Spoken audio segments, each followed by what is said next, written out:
మీ personal interviews మరియు వ్యాపార ప్రకటనల కొరకు ఈ నెంబర్ని సంప్రదించండి. నమస్తే, వెల్కమ్ టు మనం టీవీ. నేను మీ ప్రియాంకారావు. ఈ రోజు మనతో పాటు న్యూట్రిషనిస్ట్ గౌరీప్రియ గారు ఉన్నారు. వారితో మాట్లాడి మరిన్ని విషయాలు తెలుసుకుందాం. నమస్కారం మ్యామ్. నమస్తే. ఎలా ఉన్నారు? బాగున్నా. ఎలా ఉన్నారు మీరు? మేము బాగున్నాం. యాక్చువల్లీ మ్యామ్, నేను రీసెంట్ గా అబ్జర్వ్ చేస్తే చాలా మంది వెయిట్ లాస్ అవ్వడానికి ప్రయారిటీ ఇస్తున్నారు. సో వెయిట్ లాస్ అవ్వడం ఎలా? సో వెయిట్ లాస్ కి ప్రయారిటీ ఇస్తున్నారు అంటే అది ఫస్ట్ పాయింట్ చాలా గ్రేట్. ఎందుకంటే చాలా మంది ఇప్పుడు ఈ మధ్య సోషల్ మీడియాలో అదంతా కూడా ఎక్కువ ఏమొస్తుంది, నేను వెయిట్ ఎక్కువ ఉన్నా కూడా ఐఎమ్ వెరీ హెల్దీ, నేను హెల్దీగా తింటాను, నేను చాలా యాక్టివ్ అంటూ ఉంటారు. అలా ఉంటే చాలు, సరిపోతుంది, బికాస్ మేము యాక్టివ్ గా ఉన్నాము. అది అందరికీ సేమ్ అదే వర్తించదు, అందుకని అన్నా అనమాట. సో వెయిట్ లాస్ కి వాళ్ళు ప్రాధాన్యత ఇస్తున్నారు అంటే అది చాలా మంచిది. అండ్ ఎలా అంటే వెయిట్ లాస్ అవ్వడానికి చాలా సింపుల్ టెక్నిక్సే మనం ఫాలో అవ్వాలి. మనం రోజు తినే ఏదైతే ఫుడ్ ఉంటుందో అది బ్యాలెన్స్డ్ గా ఉండేలాగా చూసుకోవాలి. బ్యాలెన్స్ అంటే ఏంటి? మనం ఎంత పప్పు తింటున్నాము, ఎంత కూర తింటున్నాము, ఎంత అన్నం తింటున్నాము, ఎన్ని రోటీలు తింటున్నాము, ఇది బ్యాలెన్స్. ఇది కరెక్ట్ గా చూసుకున్నామంటే వెయిట్ లాస్ ఈజీగా అవుతుంది. ఓకే. యాక్చువల్లీ చాలా మంది చూస్తే 200 రూపీస్కో 300 రూపీస్కో చిన్న చిన్న పౌడర్స్ తీసుకొని వెయిట్ లాస్ అయిపోవాలని చెప్పేసి చూస్తున్నారు. ఇది ఎంతవరకు హెల్త్ కి మంచిది అంటారు? అంటే కొంతమంది చాలా త్వరగా వెయిట్ లాస్ అయిపోవాలి అని అనుకున్న వాళ్ళు ఏం చేస్తూ ఉంటారు, ఇలా ఒక మీల్ వదిలేసేసి చక్కగా ఈ ఒకటి తినేద్దాము, ఈ పౌడర్ తాగేద్దాము, అంటే మీల్ రీప్లేస్మెంట్ అంటారు దీన్ని. అవును. ఇది తాగేసేస్తే మనకి వెయిట్ తగ్గిపోతుంది అని అనుకుంటారు. ఎన్ని రోజులు చేయగలరు అట్లా? కొన్ని రోజులు. అది ఒక వారం రోజులు రిఫ్లెక్ట్ వస్తుందేమో అది కూడా. తర్వాత ఏమవుతుంది, మళ్ళీ వెయిట్ పుట్ ఆన్ అవ్వడం కానీ, హెల్త్ ఇష్యూస్ కానీ ఇలాంటివి వస్తూ ఉంటాయి. అందుకనే ఈ ప్రోడక్ట్స్ ఏంటి అంటే మనకి న్యూట్రిషన్ ప్రోడక్ట్స్ అయి ఉండాలి, ఫస్ట్ పాయింట్. సెకండ్ పాయింట్ ఏంటి అంటే ఈ న్యూట్రిషన్ ప్రోడక్ట్స్ తో పాటు మిగతా డేలో మనం ఏమేమి తింటున్నామో అది కూడా చూసుకోవాలి. అప్పుడే మన బాడీకి కావాల్సిన పోషకాలు లభించి హెల్దీగా మనం వెయిట్ లాస్ అవుతాం. ఓకే. చాలా మంది జీరో రైస్ మీల్ అని చెప్పేసి పెట్టుకొని రోటీస్ తింటూ వెజ్జెస్ తింటూ వెయిట్ లాస్ అవ్వడానికి ట్రై చేస్తున్నారు. ఇది హెల్త్ కి మంచిదా? సో జీరో రైస్ అంటే ఓకే, నాకు రైస్ ఇష్టం, కానీ నేను రైస్ అవాయిడ్ చేసి నేను రోటీ అలా ఉండగలను కొన్ని రోజుల వరకు. తర్వాత మళ్ళీ నేను రైస్ తినాల్సిందే అని అనుకునే వాళ్ళు కూడా ఉంటారు. అలాంటి వాళ్ళకు కూడా మనకి ఆప్షన్స్ ఉంటాయి. బట్ ఎస్, రైస్ లేకుండా అంటే అసలు కార్బ్సే లేకుండా మాత్రం ఉండకూడదు. రోటీ తినచ్చు, కీనువా లాంటివి తినచ్చు, మిల్లెట్స్ చిరుధాన్యాలు తినచ్చు, వాటితో కూడా మనం తినచ్చు. కానీ ఇప్పుడు ఒక వారం అయిపోయింది, 2 వారాలు అయిపోయింది, తర్వాత ఎక్కడో లాగేస్తూ ఉంటుంది, అవునా? అవును. అలాంటప్పుడు ఎలా కంట్రోల్లో ఉండాలి, ఎలా కంట్రోల్డ్ గా మనం రైస్ కూడా తింటూ వెయిట్ లాస్ అవ్వచ్చు అనేది మనం చూడాలన్నమాట. అది మేము చెప్తాను ఇక్కడ. జనరల్ గా అందరూ అదే చేస్తారు. డైట్ అంటే ఏంటి, ఒక పరీక్ష లాగా వాళ్ళకి అన్ని మానేసేసి జస్ట్ ఇలా మనకి నో రైస్ అనేస్తారు. వెయిట్ తగ్గిపోతాం, అసలు నేను రైస్ తినట్లేదు, రైస్ ముట్టుకోవట్లేదు అనుకుంటారు. బట్ ఆ కన్సిస్టెన్సీ అనేది ఉండదు. అంటే కొన్ని రోజుల వరకు అలానే ఫాలో అయ్యేటట్టు వాళ్ళకి ఉండలేరు వాళ్ళు. అందుకనే వాళ్ళు జనరల్ గా వెయిట్ లాస్ అయినా కూడా ఒక వారమో 2 వారాలు 1 నెల పాటు వారు ఫాలో అవ్వగలుగుతారు. తర్వాత మళ్ళీ యాజ్ యూజువల్. యాక్చువల్లీ న్యూట్రిషనిస్ట్ దగ్గరకు వెళ్తే వేలు కట్టాలి, వాళ్ళు చెప్పిన డైట్ ఖచ్చితంగా చేయాలంటారు, ఫుడ్ ని కంట్రోల్ చేసుకోవాలి. అదే మార్కెట్ లో 200-300 రూపాయలకి దొరికే వెయిట్ లాస్ పౌడర్ తీసుకుంటే ఈజీగా చిటికలో తగ్గిపోవచ్చు కదా అని చెప్పి ఆలోచించుకుంటూ ఉంటారు. సో దీనికి మీరు ఏమంటారు? నిజంగా న్యూట్రిషనిస్ట్ అవసరం ఉందా?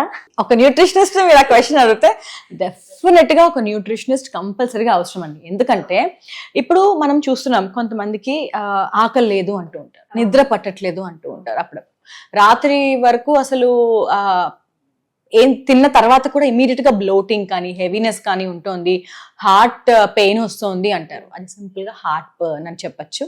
హెల్త్ అంటే బాగా ఆయిలీ ఫుడ్ కానీ అలాంటివి. అంటే అందరికీ ఒకటేలాగా ఉండదు కదా బాడీ.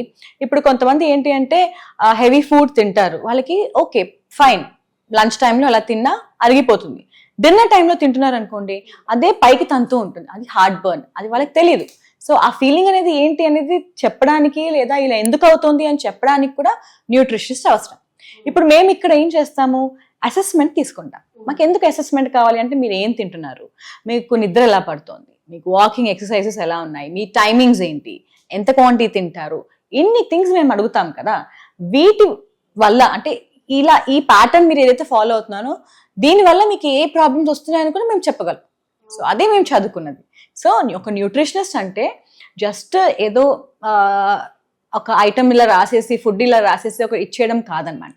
ఫస్ట్ మీకు అసలు ఏం ప్రాబ్లం ఉంది అది అనలైజ్ చేయడానికి కూడా మేము అంటే మాకు అలా ట్రైనింగ్ మేము తీసుకుని ఉంటాం, ఎందుకంటే మేము చదువుకుంటాం కదా అదంతా. సో అలా ఆ అసెస్మెంట్లో ఇవన్నీ కూడా మనకి బయటపడతాయి. సో ఏదైనా డెఫిషియన్సీ ఉండుండొచ్చా అది కూడా మేమే చెప్తాం. సో ఒకవేళ ఇలా తింటున్నారు మీరు, ఇలా ఆకుకూరలు ఎన్నిసార్లు తింటున్నారు, ఓకే ఇలా హెయిర్ ఫాల్ ఇష్యూస్ ఉన్నాయా, ఇలా అనేటప్పటికి ఉందండి అంటారు. తర్వాత రీసెంట్గా ఏమైనా బ్లడ్ టెస్ట్ ఏమైనా చేసుకున్నారా అని అనేటప్పటికి చేశామండి, హెమోగ్లోబిన్ తక్కువ ఉందండి. ఓకే. సో క్లినికల్ సిమ్టమ్స్ కొన్ని ఏవైతే ఉంటాయో అది మేము జనరల్గా చూసి మేము చెప్పగలం. లేదు ఒకవేళ మీకు అవసరము, మీకు ఇలాంటి కొంచెం ఫెటీగ్ లాంటివి ఉన్నాయి, లేదా కొంచెం హెయిర్ ఫాల్ ఉంది, లేదా ఏదైనా ప్రాబ్లం ఉంది అంటే దానికి ఏది టెస్ట్ చేసి మనం కనిపెట్టచ్చు అనేది కూడా మేము చెప్తాం. అప్పుడు అది ఆ టెస్ట్లు తీసుకుని బ్లడ్ రిపోర్ట్స్ ఎలా ఉన్నాయో చూసి దాన్ని బట్టి డైట్ ఇస్తే చేంజెస్ వస్తాయి. సో అంటే హెల్దీగా వెయిట్ లాస్ అవ్వాలి అంటే ఖచ్చితంగా న్యూట్రిషనిస్ట్ దగ్గర చాలా అవసరము. ఎందుకంటే మీరు వెయిట్ లాస్ మాత్రమే కాదు, మీకు కావాల్సిన ఇప్పుడు చాలా మందికి ఓపిక ఉండదు అండ్ నేనేం తినలేకపోతున్నా అది చెప్తాను. సింపుల్ చిన్న చిన్న థింగ్స్ కూడా ఆన్సర్ న్యూట్రిషనిస్టే. ఎందుకు అంటే అట్లీస్ట్ ఒక్కసారన్నా సరే వెళ్ళి కలవాలి. మీకు చేంజ్ మీకు తెలియాలి, మీ బాడీలో మీకు ఏమవుతుంది అనేది తెలియాలి అంటే మాత్రం కలవాలి. అంతేకాని మనకి జస్ట్ ఇలా మనం సర్చ్ చేసేసి మన సిమ్టమ్స్ ఏంటో సర్చ్ చేసి చూస్తే 100 వస్తాయి బయటికి. అలా కాకుండా మనకి ఏం ప్రాబ్లం కరెక్ట్ గా తెలియాలి అంటే ఒక న్యూట్రిషనిస్ట్ కలవాల్సింది. ఓకే. కానీ చేంజెస్ ఏవైతే చెప్తారో అది మార్చుకున్నాము అంటే అన్ని సెట్ రైట్ అయిపోతాయి. అప్పుడు మీరే షాక్ అవుతారు, అది చిన్న థింగ్ ఇన్ని రోజులు అసలు ఇలా పెట్టుకుని ఇంత అవస్థ పడ్డాను అని అనుకుంటారు. ఓకే. జీరా వాటర్ 1 గ్లాస్ ఎర్లీ మార్నింగ్ తాగితే వెయిట్ లాస్ అయిపోతారు, లేదంటే అల్లం రసం ఎర్లీ మార్నింగ్ తాగితే వెయిట్ లాస్ అయిపోతారు. చీటికలో ఇదంతా జరుగుద్ది. సో ఇవి రెగ్యులర్ గా మేము వింటున్నాం. నిజంగా ఇలాంటివి ఏవో ఒక లిక్విడ్ మార్నింగ్ తీసుకోవడం వల్ల వెయిట్ లాస్ అయిపోతామా అండ్ హెల్దీగా? డెఫినెట్లీ ఇలాంటివి మనం డైట్ లో మనం తీసుకోవాలి. ఓకే. ఏం చేస్తాయి ఇవి? మెయిన్ గా ఒక్కొక్క దానికి ఒక్కొక్క రీజన్ ఉంటుందన్నమాట. కొన్ని ఇప్పుడు వెయిట్ లాస్ అవ్వాలనుకుంటున్నారు అనుకోండి, ఒక్కొక్కళ్ళకి ఒక్కొక్క ప్రాబ్లం ఉండుండొచ్చు. ఆ వెయిట్ ఎందుకు పెరుగుతున్నారు వాళ్ళు, ఎందుకు తగ్గట్లేదు అని దాని ప్రకారంగా మేము ఇస్తాం. అంటే ఈ వాటర్స్ అన్ని ఏంటి, ఆ ప్రాబ్లమ్ని ట్రీట్ చేయడానికి మనం ఇలా అల్లం రసం ఇవ్వడము, ఈ నిమ్మకాయ రసం ఇవ్వడము మార్నింగ్ అలా. అంటే ఆ ప్రాబ్లం రిలేటెడ్ ఉంటేనే, అందరికీ అది వర్తించదు. ఇప్పుడు మీరు చూసుంటారు కొంతమంది నిమ్మకాయ నీళ్ళు తాగితే నాకు వెయిట్ తగ్గిపోతున్నాను, కొంతమంది నాకు అవ్వట్లేదు అంటారు. ఎందుకు? అందరికీ వర్తించదు సేమ్ థింగ్. సో దాన్ని బట్టి అంటే దీనివల్ల ఏంటి, మెటబాలిజం పెరుగుతుంది. బట్ ఇప్పుడు లెమన్ జ్యూస్ తాగేసేసి లంచ్ కి బిర్యానీ తింటే తగ్గుతుందా? తగ్గదు. ఇంకా ఫ్యాట్ ఆబ్వియస్లీ ఎక్కువ వచ్చేస్తూ ఉంటుంది. కాబట్టి సో మనం ఫుల్ డే డైట్ మీదనే ఆధారపడి ఉంటుంది. మనము డైట్ ఒక్కటే కాదండి, లైఫ్ స్టైల్ అంతే. అంటే మనం తినే ఆహారం, ఎక్సర్సైజ్ రొటీన్ ఎలా ఉంది, మనం ఎంత యాక్టివ్గా ఉన్నాము అనేది, నీళ్ళు ఎంత బాగా తాగుతున్నాము అనేది, నిద్ర, ఇంకా స్ట్రెస్, ఈ 5 కూడా చాలా ఇంపార్టెంట్ వెయిట్ లాస్కి. ఇవన్నీ కరెక్ట్ చేయాలి. ఇప్పుడు మనం కొత్తగా చూస్తున్నాం ఏంటి, గట్ హెల్త్ గురించి కూడా చూస్తున్నాం. ఓకే. సో గట్ హెల్త్ కూడా ఒక హిండ్రెన్సే. ఒకవేళ మన గట్ హెల్త్ సరిగ్గా లేదు అంటే మన ఒకవేళ జీర్ణం సరిగ్గా అవ్వకపోయినా, పొద్దునే కాన్స్టిపేషన్ సరిగ్గా మోషన్ పాస్ అవ్వకపోయినా, వీటన్నిటికి కూడా న్యూట్రిషనే ఒక సలహా అంటే ఒక ప్రాపర్ ఆన్సర్ అనేది ఇస్తుంది అనమాట. ఏం తీసుకోవచ్చు, దాన్ని బట్టి ఎంత చేంజెస్ వస్తాయంటే మీరే షాక్ అవుతారు. Okay, right. Thank you so much ma'am. Welcome అండి.